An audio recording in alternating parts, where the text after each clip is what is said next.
Welcome to the Service Contractor All-Star Podcast. We talk about how to make more money, grow your team members, and build the business of your dreams. I'm the host, Trevor Maddox, owner of Motion Ops, the premier software for service contractors. Enjoy the show. Hey guys, this is Trevor here with the Service Contractor All-Star Podcast. Very excited about today's episode.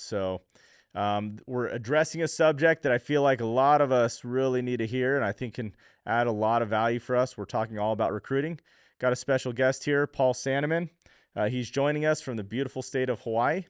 And just for background, he's a seasoned expert with over 40 years of experience in recruiting. Currently has 300 clients, all contractors, doing staffing for them. It's been a progression of moves for him to get into this position as a recruiting company and helping these companies just grow and explode, right? So that being said, he started his business working in his own garage office with a handful of clients, and Contractor Staffing Source, that's his company, CSS, slowly expanded as more people joined the team. And eventually grew large enough to require bigger space. And it's the go-to business for recruiting services for small business owners. So, Paul, thanks so much for being here. We're very excited to have you join. Like I said, this is one of the hottest topics that I think contractors are bringing up, service companies are bringing up. You and I were just talking about the labor shortage, right? A lot of us talk about the labor shortage. Oh, man, unemployment's so low. You might know stats. I don't know what unemployment is, but last time I checked, it's pretty low. And so I think it's very easy for business owners to have this excuse of, oh, man, I can't recruit. It's a labor shortage, right? In your case, though, I mean, what's your opinion on that as far as a labor shortage, recruiting? Well, first, why should people listen to me? I guess the reason is the last couple of years, I've recruited 3,000 people for contractors, and 94% of them worked out, right? They started the thing in my garage. That is an unreal stat, by the way, Paul. 3,000 people, 94% success rate. Yes.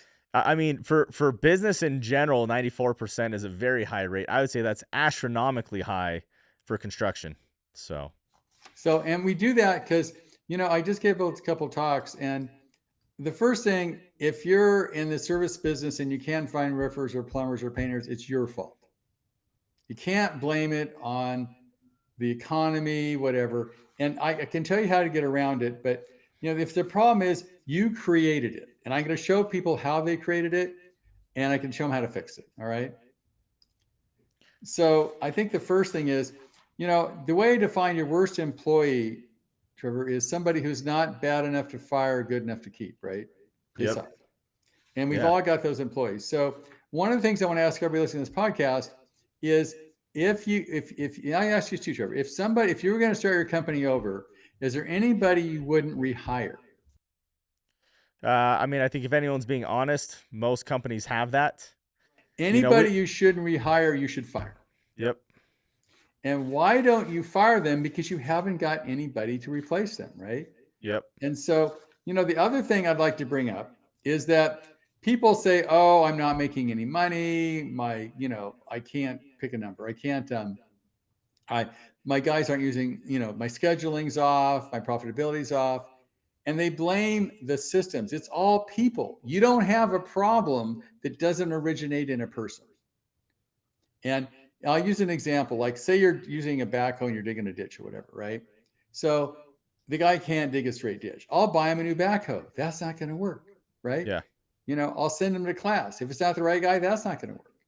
Until you have the right guy sitting on the machine, you're not going to dig a straight line. And so when you look at questions like losing money on production, profitability, financial, it's all comes down to people. That's it. It's all about your team. Now, I've been giving a talk recently, I think it'd be interesting in your eyes to hear about why do contractors so much suck at recruiting, right? Why isn't it their thing?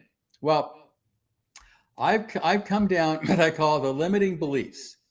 And these are what most of the people, men and women listening to the podcast, believe. And I'm going to go through those really quickly. One is only recruit when you need somebody. That's a belief, all right? The next one, employees are expensive. I can't afford to hire that guy. He's way too much money. Or this is a big one. We can do it ourselves. How tough is that, right? Put an ad in Indeed, find somebody, no problem, right? The other one is recruited within the construction industry. Let me tell you, that is not true, and I can show you why. Worst one, hire fast, fire slow. And they do that because anybody's do the project. So they hire fast because they need the guy right away, and then he kills the company and they fire slow. And the next is recruiting is a project that ends, right? It's not that way. So Yeah, can I recruiting should have time always to go be. through each of these? Because I think these are why people having a labor shortage. Does that make sense? Yeah, I was just gonna say, I feel like recruiting should be an ongoing process. I think obviously you can help companies full time. You can help them focus full time on it just by hiring you, which is great. I think most companies should either have a resource like your own company, or they should have a full time team doing it or something. But it should never stop. In our company, we can supply. We have 4 people. There's a pipeline scanner, an account manager, make sure the people take the assessments and stuff, and then we have a special meeting every week. We go through 7,000 resumes a week. We have the last 3,000 people we hired forever. We had to go through 500,000 people to find them. It's wild. I'm trying to do the math on that. That's like less than. It's like a 0.7% It's throughput. terrible, right? 0.7% throughput.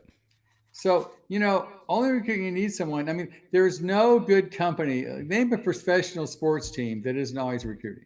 Yeah. It's not true. They always Any are. good company recruits all the time. Unfortunately, contractors think you should only recruit when you need someone, and that is not a good idea. By then, it's too late. You're already 2 months behind the curve. Right? Yep. And so the thing is, if you're always recruiting, one is you're not hiring out of desperation, right? I mean, if you ever have somebody comes to you and says, I would love to work here, but my wife says I'm not making enough money. It's not me, it's my spouse. I got to have $5 more an hour, or I'm going to leave. I just started this big project for you. What are you going to do? Yep. If you haven't been in there, you're it's called raised by blackmail. It's terrible. Yeah. And then what's even worse is when you say, okay, fine, what does that establish for the precedent in your company? Yep. It establishes a horrible you just culture. Blackmail the boss, right? Yeah. Horrible culture, horrible precedent. It's just bad. Yeah, and I've always been a big fan of that. If a company's always recruiting, they have a lot more leverage over the culture because they're not as desperate. You have a bench, right? Yep. The next one I get is employees are expensive. There's, and the guys have this overhead thing, right? Oh my God, I have all these employees, it's big overhead. And they see employees as an expense, right? That I can't hire somebody else because I'm going to have to work harder to do it. I've been in this industry and I've been coaching forever. The more employees you have, the less you have to work if you do it right. Yep. And there's no better investment than a good employee. It's just not there, right? Yeah. But unfortunately, employees are expensive if they don't do anything. Oh, I can't afford that guy, right? Yeah, but if employees are actually efficient, they're making you money, right? If they're you don't want to have anybody working for you that's not making you money. That's a given. Exactly. And so they're the best investments you're going to make. Now, sometimes this happens, or what happens is they haven't been keeping up, paying their employees whatever the market value is for what they're doing. So they're hiring a painter or something, and they're paying their, superintendent of painters, pick a number, like $28, $30 an hour. Yep. They have to hire somebody else. The current market value might be $40 an hour. Yeah. Right. And so it's really embarrassing because you're going to go pay the new guy more than you pay the guys in with you for 5 years. Because one of the reality is anybody you hire already has a job if they're any good. Yep. So you got to get them to quit their job and come to work for you. So there's no better investment in employees, right? I mean, it is the best investment you're going to make. Let's go to the next one really quick. We can do it ourselves. I hear this all the time, right? How hard is this? I put an ad in Indeed and I'm done. Now, Trevor, do you do your own accounting? Probably not. No, I hire people for that. Do you fix your own car? Probably not. Yeah. Do you, and then most contractors, general contractors, they hire subs to do all the stuff that you don't want to do, right? So how come you think you can do your own recruiting? It is hard. It is not easy to do. Yet most people think, how hard can it be? So the problem is they don't do it right. And so I'm going to go through right now. This is the secret formula. This is how you should recruit if you're going to do it yourself. You ready for this? I'll outline the whole thing. I'm good. I've hired 3,000 people, so I'm really good at this. I think our listeners will be very excited to hear this. So this is the secret sauce. Write this down. This is the secret formula. This is how you can guarantee you're never going to have a labor shortage again. I love it. Okay. First one, You've got to write a job ad that's going to attract it's not a description. It's not, I need a painter, I need a project. That's not true. It's an ad. You've got to get the guy to quit his job or her job and come to work for you. They're going to scroll through 100 job ads in Indeed in like 2 minutes.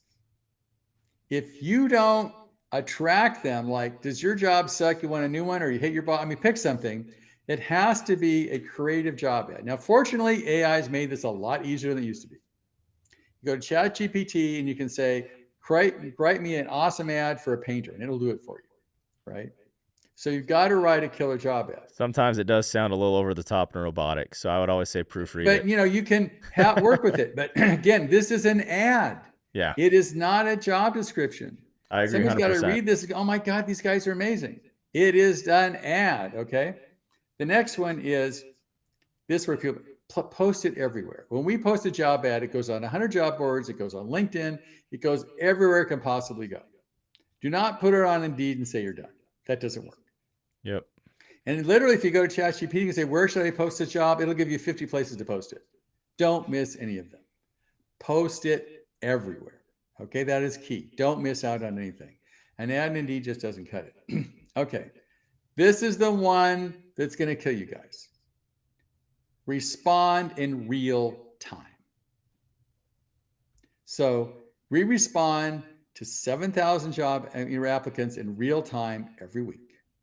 I talked to the other day, and he goes, well, I put an ad in Indeed. I got 20 applicants. I tried to get to them on Monday, Tuesday. I said, you should have called them on Saturday. What do you mean Monday, right? You should be back to an applicant within 10 to 15 seconds of the time they apply. That's hard to do unless you know what you're doing, have the right software, right? Yep. Because people going through Indeed, they're going apply, right? Well, if somebody comes back, apply, and 2 seconds later says, thank you for applying. We love you guys, blah, blah, blah. That's going to stand out, right? Speed to lead. Yep. So 100%. if you're in a painting and recruiting business, when somebody clicks on Google, how long do you have to get back to them? I mean, if you're running a painting business, you want to get back to them immediately. I mean, after 10 minutes, it's like the chances go down drastically. Right? They're down to the next painter on the list. Yep. So it's no different. It's speed to lead. It's no different in recruiting. You got to get people back to people in real time, and it's hard. Okay, so that's the one that's usually the deal breaker. People know how to do it. Now, next one, key. We have behavioral assessments. I'll know more about you than your mom, right? There's a lot of assessments out there. There's Myers-Briggs or just profiles. Ours, I think, is the best industry. So by the time someone completes our assessment, we've done literally 400, I think 200,000 of them, some huge number, right? Reverse engineered it. So we said, what makes a good painter? What makes a good carpenter? What makes a good superintendent? So by looking at the assessment, I compare their scores with somebody I know who's good at it, right?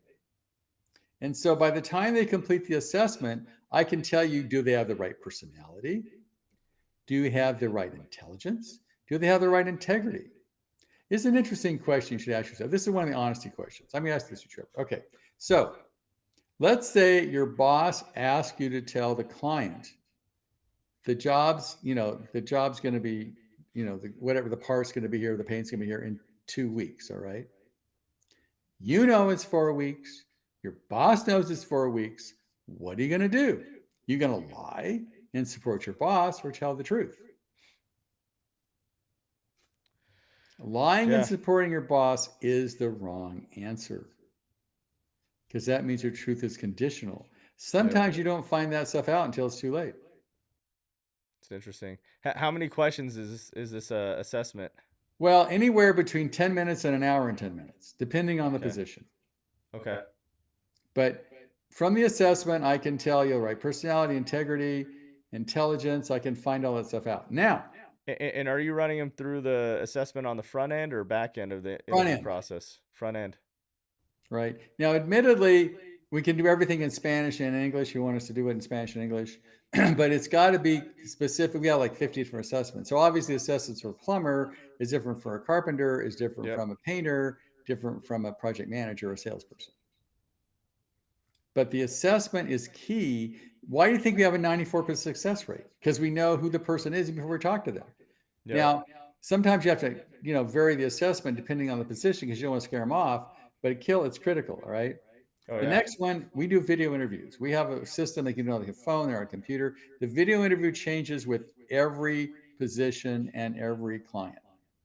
So what happens is there's certain things we can't find out in the assessment. How old are you? How's your English? Are you in good shape? We can't ask those questions, right? Yeah. But on the video interview, we can see them, right?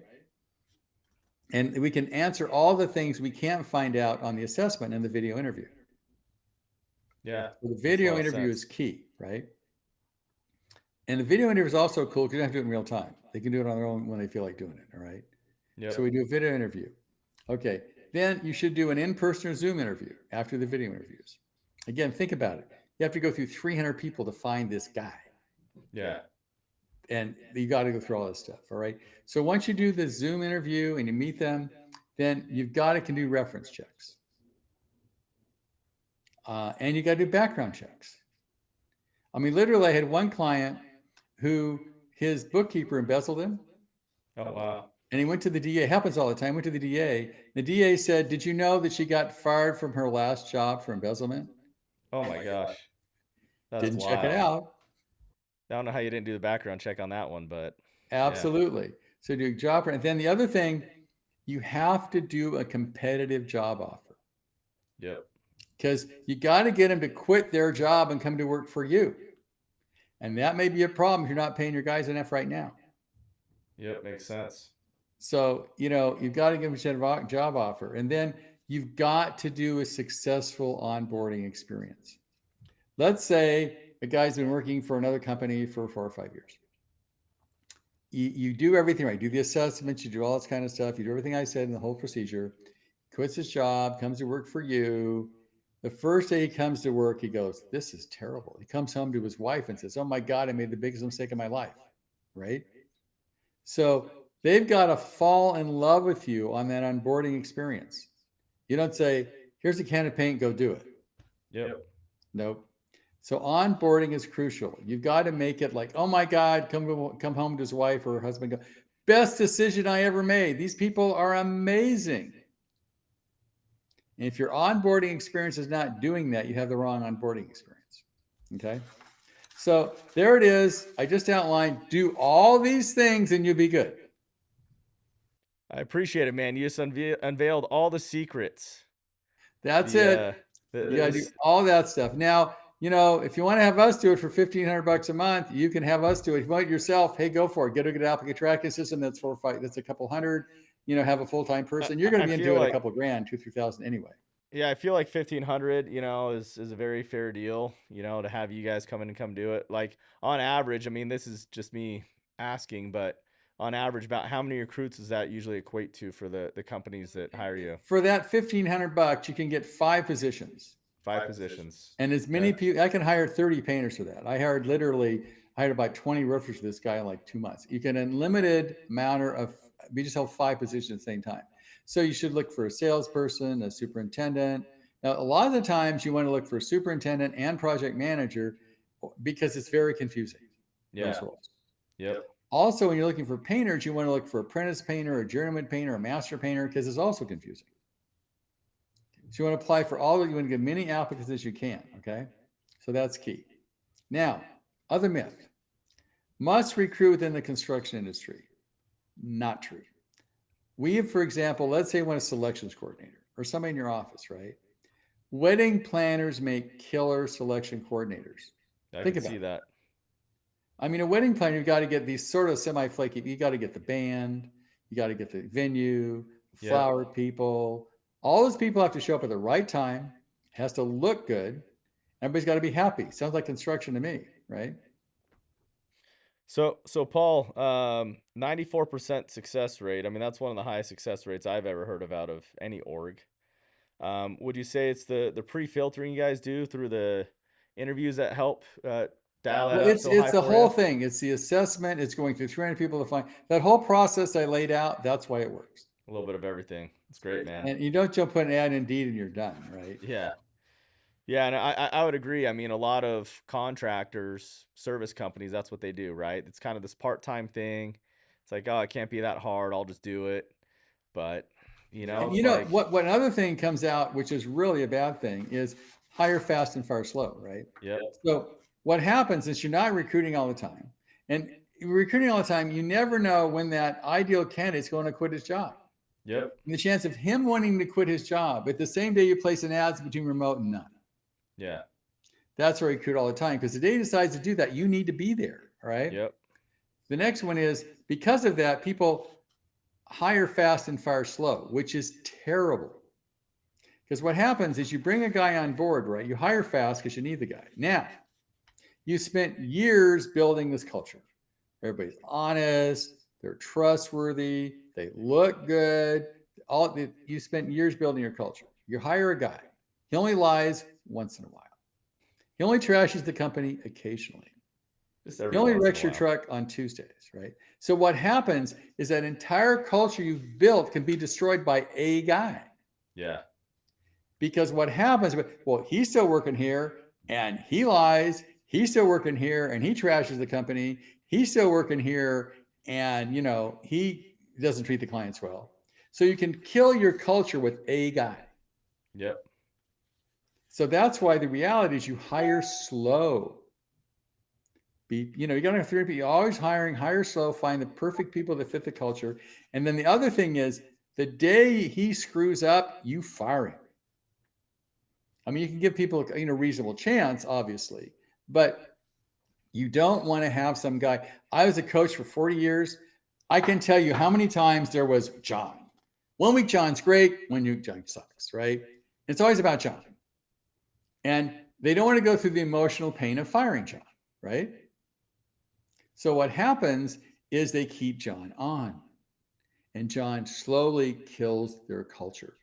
Oh, Maybe yeah. John eventually leaves. When he does a year later, they don't realize how devastating it's been, right? Yep. Yeah. You got to get rid of those, the culture destroyers. You got to get rid of those ones that are really just eating away at the overall morale of the team, the office, and everything else. Because they'll just kill it. You know what I mean? And Yep. so to me, those things I mentioned, I'll go through them again really quickly, but these are the realities, okay?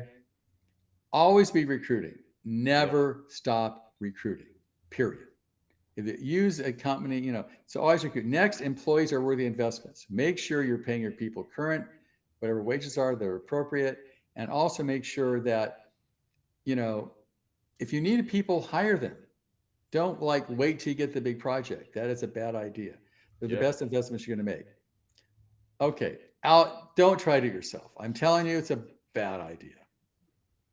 So hire us or somebody like us to do your recruiting for you. I mean, I think the analogy that we can use for a lot of these guys are in the trades is how often have you had to go back in and go clean up for someone that's a DIYer on their house? Well, I Right? will tell you, they've done some research, and the average wrong employee can cost you 5 times the salary. Oh yeah. I mean, Yep. I've got a guy talk today. I mean, what is, if you upset somebody who's got more money than you will, he's bringing a gun, you're bringing a knife to the trial, you're going to lose every time, right? Yep. And so, you accidentally put on the wrong paint, you do something wrong, somebody falls off a roof, you pick one, it can devastate. Companies go out of business for this. Yep. So Paul, I do have a few random questions for you. Sure. What got you in the recruiting business to begin with? Well, my clients' needs. Okay. So you're doing coaching at first. I've And then- been coaching for 40 years, long Yeah. time. Yep. And I tried to let them do it themselves. And finally I had to fix it. So I just started recruiting. I love it. That's great. The other questions I've got, you talk about having a good ad for a job posting. I mean, obviously we can chat GPT it, they can give us answers, but typically when you're looking at a good ad, what are some elements of a good posting? Like what are some things where you're like, oh, this one's probably going to convert? Well, what happens is you've got to talk to their problems, right? Does your employer not treat you well? Yeah. Are you not making enough money? Are you sick of your commute? Do you regret Mondays? Yeah. I mean, is Monday's the worst day of the week? You know what I mean? It's got to be something that appeals to their pain. I get it. Makes sense, right?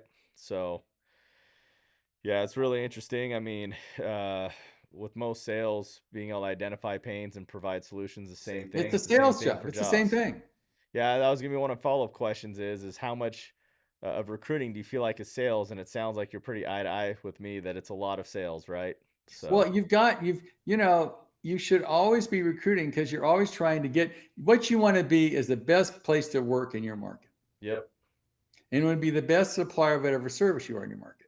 So if you have a painting company and everybody wants to come to work for you because it treats your employees well, you pay them well, on your website, there's these guys, I love working here. There's testimonials to your employees, how great it is.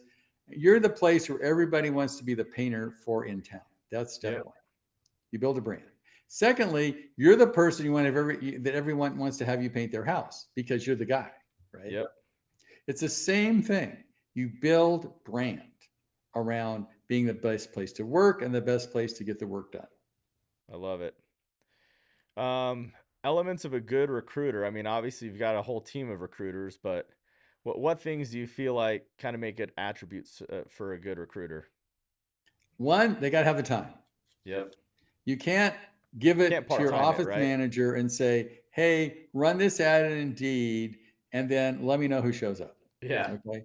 So you need somebody who's dedicated to it, who knows HR. The whole steps I outlined earlier, they got to do all that stuff. And you can't have it be somebody's like part-time job. You need at least somebody who's dedicated half time to just doing recruiting. I love it. I love it. Yeah, like I said, it's like the difference between a trade professional and a DIYer. Just Right. there's a night and day difference. You need to, Um, so you need to have somebody that's really good at it. 100%. You mentioned some job boards, and I think this is just an interesting subject that people like to dive into. Are there any secret job boards where you're like, man, this one is like really outperforming and no one really Well, talks about it? seriously, what you do is you go to ChatGPT, Yep. you say, I'm looking for a plumber Where to in post? in Yeah. Cincinnati. Yep. Give me 30 places to post it. And they'll tell you the local trade schools, that it's really good. I mean, it will tell you every place you need to post it. That's And amazing. a lot of people don't, you need to have pictures on, literally, on your trucks, you're always looking for people. You need to, it'll give you just Indeed isn't the answer. It's one of them, but It's a you've got to starting get a point. little creative here. It's a starting point, right? The starting point. That's it. Yep. I love it. Awesome.